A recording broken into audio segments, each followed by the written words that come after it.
அன்பார்ந்த எனதருமை யூடியூப் நேயர்களுக்கு வணக்கம். இதுவும் ஒரு முக்கியமான பதிவு தான். ஜோதிட சாஸ்திரத்துல ஆகமி கிரகம் அப்படின்னு ஒண்ணு. ஆகமி கிரகம் அப்படிங்கிறது ஏற்கனவே நம்ம முன்னமே பேசியிருக்கோம். அதுல ஒரு திரும்ப என்ன சொல்லலாம்னா, நமக்கு கிடைத்த ஒரு அறிவு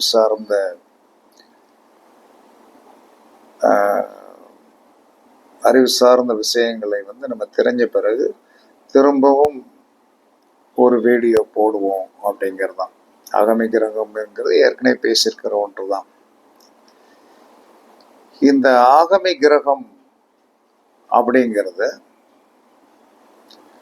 இந்த ஆகமி கிரகம் என்பது என்ன சொன்னோம்னா, ஒரு நட்சத்திரத்தில் சூரியனுடைய நட்சத்திரம், சந்திரனுடைய நட்சத்திரம், செவ்வாயுடைய நட்சத்திரம், புதன், குரு, சுக்கிரன், சனி, ராகு, கேது, இந்த 9 நட்சத்திரங்களில் ஏதாவது ஒன்றில் என்ன சொன்னா கிரகம் இருக்காது. கண்டிப்பாக நிறைய சில பேருக்கு ஒரு இதுல மட்டும் இருக்காது, இல்லை 2ல இருக்காது. இப்படி இத நீங்க பாதசாரத்தை போடுவதற்கு காரணமே, பாதசாரம் என்பது என்ன சொன்னா, நம்மளுடைய சாரம் எப்படி இருக்கிறது, நல்லா இருக்கா நல்லா இல்லையா அப்படிங்கிறது தெரிஞ்சுக்கிட்டு தான். இப்ப இந்த ஆகமி கிரகம் என்பது உங்களுடைய பாதசாரத்தை எடுத்து சூரியனுடைய நட்சத்திரத்துல கிரகம் இருக்கா, சந்திரனுடைய நட்சத்திரத்துல செவ்வாய், புதன், வியாழன், வெள்ளி, சனி, ராகு, கேது, இந்த நட்சத்திரங்களில் வரிசையாக கிரகம் இருக்காதான்னு பாருங்க. ஒரு சிலதுல சூரியனுடைய நட்சத்திரம் 2-3 கிரகம் இருக்கும். அது நீங்கள் வலிமையானவர் தான். சூரியனுடைய ஆதிபத்தியத்தில் நீங்கள் வலிமையானவராக இருப்பீங்க. சந்திரனுடைய நட்சத்திரத்தில் 2 கிரகங்கள் இருக்கலாம். இருந்தால் நீங்கள் பலவான், ரொம்ப மன தைரியம் உடையவர். செவ்வாயுடைய நட்சத்திரத்தில் 2 கிரகங்களும் 3 கிரகங்களும் இருந்தால் நீங்கள் கண்டிப்பாக ஒரு நல்ல என்ன சொல்லலாம்னா, வெற்றி தான் என்னுடைய இலக்கு என்று வாழ்க்கையை நடத்தி கொண்டு இருக்கின்ற ஒரு நபர். புதனுடைய நட்சத்திரத்தில் 1க்கு மேற்பட்ட கிரகங்கள் இருந்தது என்று சொன்னால் நீங்கள் ஒரு அறிவாளி, எழுத்தாளர், அந்த மாதிரி எல்லாம் இருக்கும். அதற்கடுத்து குருவோடைய நட்சத்திரத்தில் போய் உட்கார்ந்தால் நல்ல ஒரு பிரின்சிபலான ஒழுக்கமுள்ள அற்புதமான நபராக இருப்பீங்க. 2 கிரகங்கள் இருந்து விட்டால். சுக்கிரனுடைய நட்சத்திரத்தில் போய் 2 கிரகங்கள், 1-2 கிரகங்களுக்கு மேல இருந்தால் கண்டிப்பாக உங்க வாழ்க்கை முறையில் வண்டி வாகனங்கள் வசதியோடு இருப்பீங்க. சனியோடைய நட்சத்திரத்தில் 1க்கு மேற்பட்ட கிரகங்கள் இருந்தால் நீங்கள் தொழிலில் அறிவாளியாகவும் தொழிலை வெற்றிகரமாக நடத்தக்கூடியவராக இருப்பீங்க. ராகுவுடைய நட்சத்திரத்தில் 1க்கு மேற்பட்ட கிரகங்கள், போகம்தான் வாழ்க்கை, போகம் உங்களுக்கு யோகமாக இருக்கும். அது உங்களை பார்த்து சில பேர் பொறாமத்தான் படுவாங்க. கேதுவோடைய நட்சத்திரங்கள் 1க்கு மேற்பட்ட கிரகங்கள் இருந்தால் கண்டிப்பாக ஞானவான், அறிவாளி எல்லாமே இருக்கும். இது ஜென்ரலான ஒரு ப்ரிடிக்ஷன்.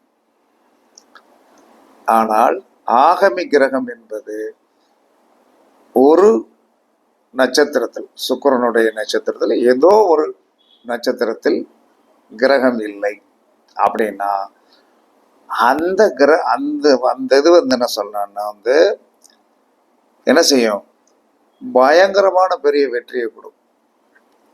1க்கு மேற்பட்டத்துல இருந்தாலும் வெற்றி கொடுக்கும்னு சொல்றீங்க. ஒரு கிரகத்தில், ஒரு நட்சத்திரத்தில் கிரகம் இல்லை என்று சொன்னால் பெரிய வெற்றியாளராக நீங்கள் இருப்பீர்கள் என்று சொல்லுகிறீர்களே, இது என்ன நியாயம் என்ற கேள்வி கண்டிப்பாக மைண்ட் வாய்ஸ் வரத்தான் செய்யும். அதற்கு நான் விளக்க சொல்றேன்.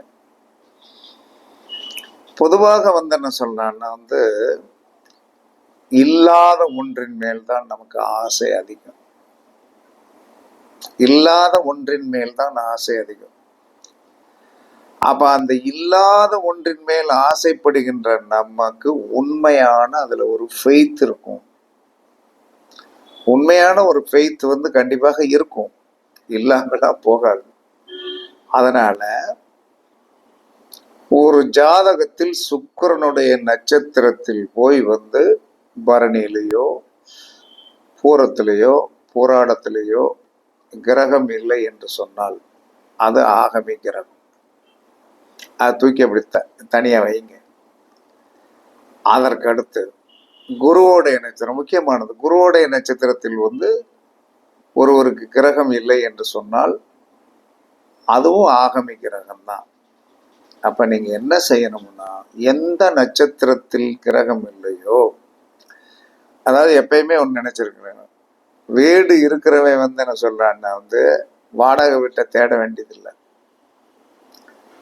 இருக்கிறவனுக்கு ஒரு வீடு, இல்லாதவனுக்கு பல வீடு அப்படின்னு தானே சாஸ்திரம் சொல்லுது. அப்ப என்ன சொல்றான்னா, இப்ப பொதுவாக சுக்கிரனுடைய நட்சத்திரத்தில் எனக்கே கிரகம் இல்லை, எனக்கே கிரகம் கிடையாது. உண்மையை சொல்ல போனா கிரகம் கிடையாது. ஒரு பரணியிலையோ பூரத்திலேயோ புராணத்திலேயோ ஒரு கிரகம் கூட கிடையாது. அதுக்கு குருவோடைய நட்சத்திரத்தில் லக்கணத்தை தவிர, லக்கணம் புள்ளி அதில் விழுந்திருக்கு, ஆனால் எந்த கிரகமும் கிடையாது. அப்ப சுக்கிரன் என்று சொன்னால் சுகபோகம், திருமணம், வீடு, வண்டி, வாகனம், வாசல், தோட்டம், துறவு. குரு என்று சொன்னால் குழந்தைகள். அப்ப இதுல ஏதாவது ஒரு பாதிப்பு வரணும்ல, பாதிப்பு இருக்கணும்ல, அப்படிங்கிறதான எல்லாருடைய இயல்பாக. ஒரு கிரகம் ஆகமே ஒரு நட்சத்திரத்தில், ஒரு குறிப்பிட்ட நட்சத்திரங்களில் கிரகம் இல்லை என்று சொன்னால் அது பாதிப்பை உண்டு பண்ணுமா என்று சொன்னால், அது என்ன செய்யும் என்று சொன்னால், உங்களுடைய ஆர்வம் அதில் போய் அதிகமா இருக்கும். எனக்கு 19 வயசுல நான் சொன்னேன், எங்க அப்பா பொண்ணு பார்க்க ஆரம்பிச்சார். கிடைக்கல கிடைக்கல கிடைக்கல. எங்க அப்பாவே இறந்து போயிட்டார். 22 வயசுல எங்க அப்பா இறந்து போயிட்டார். போயிட்டு என்ன சொல்லலாம்னா, எனக்கு 27 வயசுல கல்யாணம் நடந்தது. அப்ப அந்த ஆகமி கிரகம் சுக்கிரன் என்ன சொல்லலாம்னா, சுக்கிரனாக இருந்து திருமணம் ஆன பிறகு இரட்டிப்பான யோகம் வந்தது. நட்சத்திரங்கள் என்பது நம்ம கண்ணுக்கு தெரியாது. ஆனா கிரகம் இருக்குது, பார்த்து அதோடைய நார்மலைசேஷன் நடந்துட்டு இருக்கும். ஒரு ஆகமி கிரகத்தில் கிரகம் இல்லாமல் இருந்து அது சார்ந்த ஒரு உயிர்காரகம் வீட்டிற்கு வந்த பிறகு யோகங்கள் அதிகமானது. டூ வீலர் முதல்ல வாங்கி, அதற்கடுத்து என்ன சொல்லலாம்னா கழுத்துக்கு செயின் போட்டு, அதுக்கடுத்து என்ன சொல்லலாம்னா வண்டி வாகனங்கள் வாங்கி எல்லாமே நடந்தது. அப்ப அந்த உயிர்காரகம் வீட்டுக்குள்ள வந்த பிறகு பெரிய யோகம் வந்தது. நான் எப்பயுமே என்ன சொல்றேன்னா, இது எனக்கு தெரியாத காலத்தில் ஜோதிடத்திற்கு முன்னாடி வருவதற்கு முன்னாடி மகாலட்சுமி பூஜை மகாலட்சுமி பூஜை எனக்கு தெரிஞ்ச புஸ்தகத்துல படிச்சதை பண்ணுவேன். அதற்கு பிறகு நிறைய பண்ணி என்ன சொன்னா, பெரிய யோகத்தை அந்த சுக்கிரன் கொடுத்தது. இன்று வரை அது இருக்கிறது. அப்ப நம்ம இதை நம்பித்தான் ஆகணும். குருவோடைய நட்சத்திரத்தில் ஒரு கிரகம் இல்லை, குருவோடைய நட்சத்திரத்தில் ஒரு கிரகம் இல்லை. அப்ப முதல் குழந்தை பிறந்தது. முதல் குழந்தை பிறந்த பிறகு கொஞ்சம் விழிப்புணர்வு, நல்ல விழிப்புணர்வு. 2வது குழந்தை பிறந்தது, 3வது குழந்தை பிறந்தது. எல்லாம் அந்த குழந்தைகள் குரு ஆதிபத்தியம் உடைய அந்த குழந்தைகள் வர வர வர வர வர என்ன சொல்லலாம்னா, அந்த குழந்தைகளே யோகமாக மாறியது. அப்ப நான் அதுக்கு என்ன செஞ்சேன்னா, ஜீவசமாதி வழிபாடு. ஜீவசமாதி என்பது குரு. அப்ப மனைவி என்பது உயிர்காரகம். அது வீட்டுக்கு வந்த பிறகு ஆட்டோமேட்டிக்கா உயர்ந்துச்சு. குரு என்பது என்ன சொன்னா, ஜீவசமாதிக்கு என்னைக்கு வந்து 2009 சித்திரை மாசம் பூச நட்சத்திரத்துக்கு போய் நின்னனும், அதற்கு பிறகு வந்து என்ன சொல்றான்னா, குழந்தைகள் சார்ந்த விஷயத்தில் பெரிய யோகம் கிடைத்தது. குழந்தைகள் சார்ந்த விஷயத்தில் இன்றும் யோகம் என்பது அவர்கள் நல்லா இருக்கிறார்கள். அப்ப இந்த 2 இதுல தான் எனக்கு கிரகம் இல்லை, மத்த இல்லாதலையுமே கிரகம். அப்ப ஒரு இல்லாத ஒன்றை வந்து அந்த ஆகமி கிரகம் என்பது நீங்கள் போன பிறப்பில் செய்த கர்மம். ஒரு நட்சத்திரத்துல போய் கிரகம் இல்லை அப்படின்னு சொன்னீர்கள் என்று சொன்னோம்னா, நம்ம போன பிறப்புல வந்து அந்த இதை வந்து என்ன சொல்லலாம்னா வந்து சரியாக நாம வந்து பண்பாட்டுடனோ அல்லது ஆத்மார்த்தத்துடனோ அதை நாம் கவனிக்கவில்லை. இருந்திருக்கும் இல்லையா, ஒரு பிறப்பு என்பது இருந்திருக்கும், இல்லாமல் இருக்காது. அப்ப அதை வந்து என்ன சொன்னான்னா, எதுல கிரகம் இல்லையோ அதுல தவிக்க விட்டு, தவிச்ச பிறகு வந்து என்ன சொன்ன இடம் கொடுக்க வச்சு, எத்தனை தவிப்பு தவிர்த்தோமோ அத்தனை தவிர்ப்புக்கு மேலேயும் என்ன சொல்றான்னா ஒரு பெரிய வெற்றியை கொடுக்கக்கூடிய ஒரு அமைப்பாக, ஒரு பெரிய வெற்றியை கொடுக்கக்கூடிய அமைப்பாக இந்த ஆகமி கிரகம் செய்யும். ஆனால் ஆகமி கிரகம் நம்மை ஆளும், நம்மை ஆளும். ஏன்னா ஆகமி கிரகம் நம்மளுடைய எந்த நவகிரகங்களும் அந்த கிரகத்தின் சாரத்தில் போய் இல்லாமல் இருக்கிறது. ஆனால் அந்த ஆகமி கிரகத்துடைய உயிர்காரகங்கள் நம்மளிடம் வந்து சேரும் போது அது உயிர்காரகமாக மனித ரூபத்திலேயோ அல்லது தெய்வ ரூபத்திலேயோ நம்மளிடம் வந்து சேர்ந்து நமக்கு கொடுக்க வேண்டும் என்ற விதி வரும்போது கொடுக்கும். ஆனால் அதற்கு நீங்கள் அடிமையாக, இது யாரும் சொல்ல மாட்டாங்க.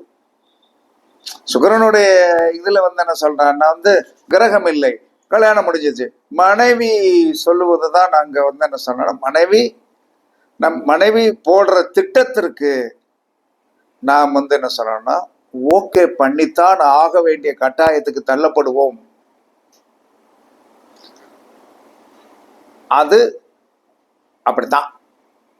சரி, ஒரு புத்திரஸ்தான குரு உடைய நட்சத்திரத்தில் இல்லாமல் இருந்து ஜீவசமாதி வழிபாடு பண்ணினாலும் அங்கும் நம்மை வந்து அந்த தெய்வம் ஒரு விதத்தில் ஏதாவது ஒரு விதத்தில் நம்மளை வந்து என்ன சொல்லணும் அடிமைப்படுத்தி வைத்திருக்கும். அனுபவித்துக்கொள். கெட்டி போட்ட குதிரை மாதிரி நீளமான கயிறை வச்சு கட்டி போட்டுருவாங்க. இந்த மைதானத்துக்குள்ள நீ எவ்வளவு வேணாலும் சுத்து, மைதானத்தை விட்டு நீ வெளியே போக முடியாது. அப்படி என்பதுதான் ஆகமி கிரகம். இதே மாதிரி எல்லாத்துக்கும் எடுத்துக்கிடுங்க, எல்லாத்துக்கும் எடுத்துக்கிடுங்க. இப்ப ஒரு குருவுக்கும் ஒரு சுக்கிரனுக்கும் சொல்லிட்டேன். செவ்வாய் என்று சொன்னால் இளைய சகோதரம், புதன் என்று சொன்னால் தாய் மாமன், சந்திரன் என்று சொன்னால் தாய், சூரியன் என்று சொன்னால் தகப்பன், தகப்பனார் வழி உறவு, தகப்பனார் வழி உறவு. அப்ப ராகு என்று சொன்னால் தாத்தா, கேது என்று சொன்னால் அம்மா வழி பாட்டி. இப்படி எல்லாமே வாழ்க்கையில் வந்து யோகம் என்பது அனுபவிக்க முடியும். ஆனால் கட்டுப்பாட்டுடன் அந்த யோகம் இருக்கும். இத இப்படி விளக்கமா சொன்னாதான் உங்களுக்கு புரியும். அப்ப ஆகமி கிரகத்தில் கிரகம் இல்லை, ஆகமி கிரகம் என்பது ஒரு நட்சத்திரத்தில் கிரகம் இல்லை, அது நமக்கு பலன் தராது அப்படின்னு சொல்லிடுவாங்க. பலன் தராதுன்னு தான் சொல்லுவாங்க, இது இயற்கையான விதிதான். ஆனால் அதை நாம் முயற்சி செய்து பெறும்போது, ஆனால் அதுல சில கண்டிஷன்ஸ்க்கு நீங்க கட்டுப்படுத்த ஆகணும். ஆகமி கிரகத்தால் நீங்க வெற்றி பெற்றிருப்பீர்கள். ஆனால் அந்த ஆகமி கிரகத்தால் என்ன சொல்றான்னா நீங்கள் அடிமைப்படுத்தப்பட்டும் இருப்பீர்கள் என்பதை இன்றைய இந்த வீடியோவில் வந்து நான் பதிவு செய்வதற்கு காரணம். இதை நம்ம வந்து என்ன சொல்லலாம்னா சந்தோஷமான சில அர்ப்பணிப்புகள் அது கொண்டாந்து விடும். நம்ம அதுல இருந்து என்ன சொல்லணும் மீறி போக முடியாத ஒரு சூழ்நிலை வரும். அப்ப என்ன செய்வீர்கள்? ஒன்றும் செய்ய முடியாது. அதுல நம்ம கிரகம் இருந்ததுன்னா நம்ம உண்ணி பார்க்கலாம்.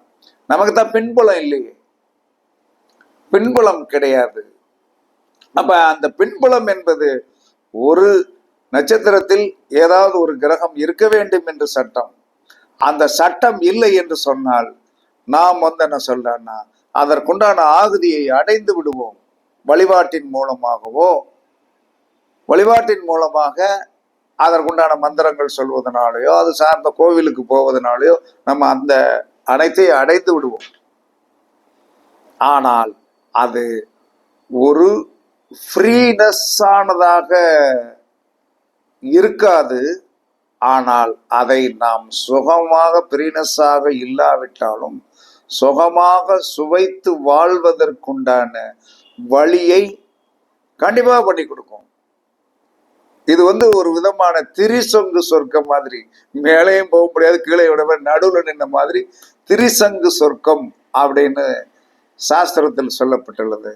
ஆகமி கிரகத்தில் கிரகம் இல்லாதவர்கள் உங்களுடைய இது கண்டிப்பாக நீங்கள் இந்த வீடியோவை என்னுடைய வீடியோவை படித்து பார்த்த பிறகு நிறைய புரிதல் உங்களுக்கு வந்திருக்கும்.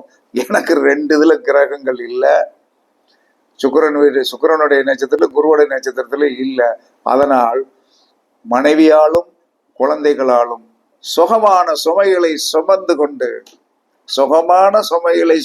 கொண்டு வாழ்க்கையில் இனிதாகத்தான் அதனுடைய பயணம் இருக்கிறதே தவிர ஒரு சில நேரங்களில் கொஞ்சம் வருத்தம் இருக்கும்.